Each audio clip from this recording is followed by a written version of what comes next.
and welcome to level 4. What, you thought this was a horizontal shooter? Ha ha ha ha ha no. Okay, so basically what they're going for here is just throwing you for a complete fucking loop, messing with your head, you know, making the whole level vertically scrolling instead of horizontally scrolling. You're used to enemies coming in from the right side of the screen, you're used to dodging up and down as the bullets come from the right to the left, but now everything's coming in from the top, and you have to dodge to the left and right near the bottom of the screen. So yeah, this level's annoying for like a number of reasons. One thing you're probably noticing here, my plane is facing to the right. My pilot shot is going to the right.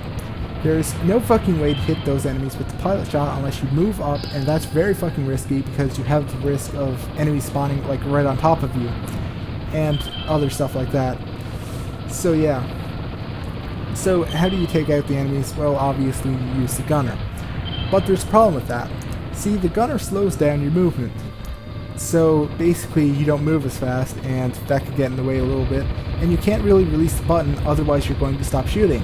You stop shooting, you have more enemies on screen. More enemies, more bullets, more shit to dodge. It's fucking annoying like that.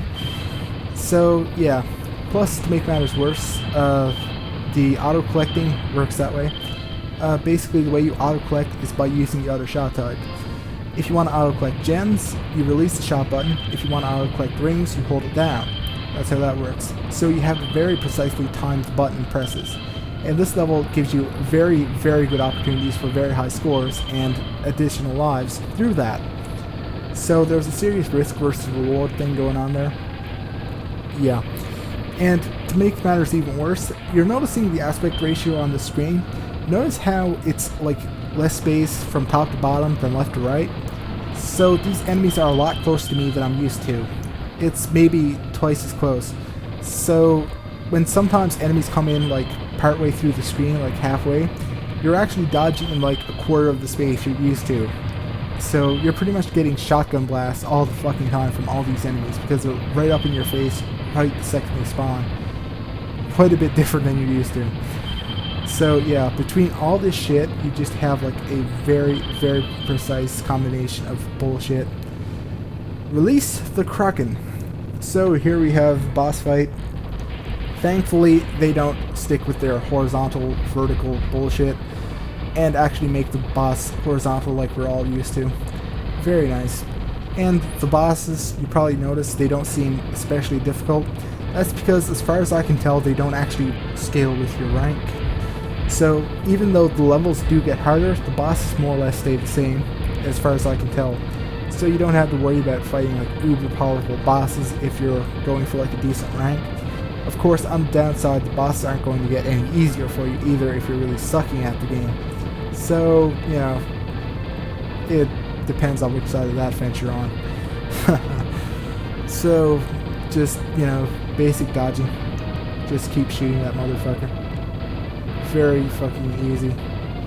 Very heavy on gaps. Much more pattern based than the last boss. So there's that going on. Alright, second phase. This is where things get really kind of interesting. You can actually kind of build up a lot of lives on a really nice score if you want to like grind on this boss a little bit and like make this boss fight go out for quite a bit longer. Because you can kill those little versions of itself that it spawns constantly, and you get like a lot of gems through that. You're noticing just how many points I'm getting from doing that. So if you just kind of wait off on shooting at it until those are out, you can make this boss fight go on for fucking ever and just stockpile a shitload of lives.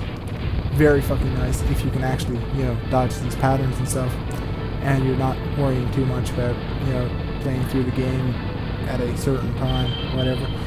So yeah, very good opportunity right there for additional lives and a nice high score.